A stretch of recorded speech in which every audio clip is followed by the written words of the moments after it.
जय माता दी। आप सभी का स्वागत है।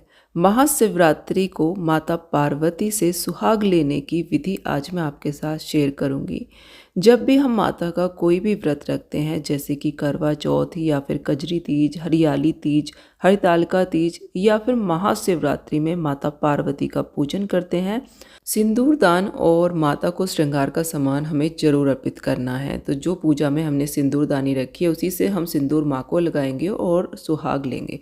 तो सुहाग इस प्रकार माता से लेने से अखंड सौभाग्य की प्राप्ति होती है।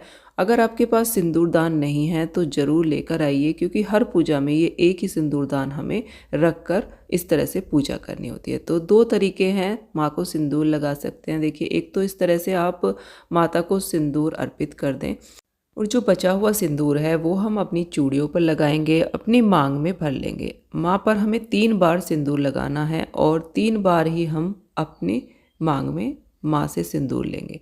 तो इस तरह से आप 3 बार, 5 बार, 7 बार लगा सकते हैं, उतनी बार ही आपको लेना है।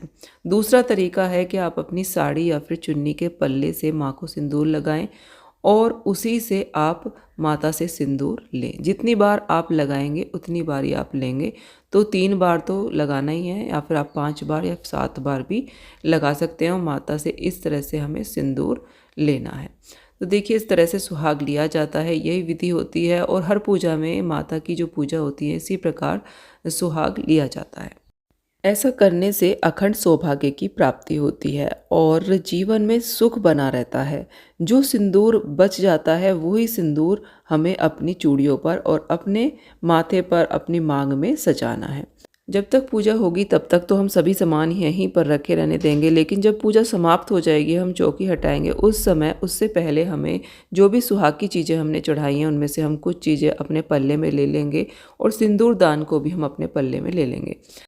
सबसे पहले हम माता को देखिए मेहंदी लगा देंगे और स्वयं भी मेहंदी लगा लेंगे।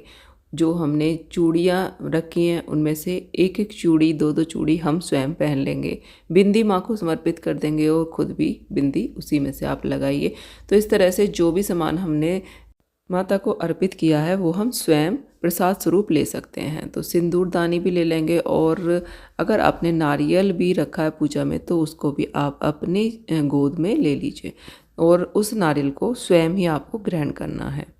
महाशिवरात्रि के दिन माता पार्वती और भगवान शिव का विवाह संपन्न हुआ था। इस दिन सुहाग अवश्य ही हमें लेना चाहिए। माता के जितने भी व्रत होते हैं उन सभी में हमें सुहाग अवश्य ही लेना चाहिए। इसी प्रकार से हम सुहाग लेते हैं, यही विधि होती है। और इस तरह से सुहाग लेने से अखंड सौभाग्य की प्राप्ति होती है, जीवन सुखमय बना रहता है। आज का वीडियो अगर आपको पसंद आया हो तो लाइक ज़रूर करें और चैनल को सब्सक्राइब भी करें। जय शिव शंभू।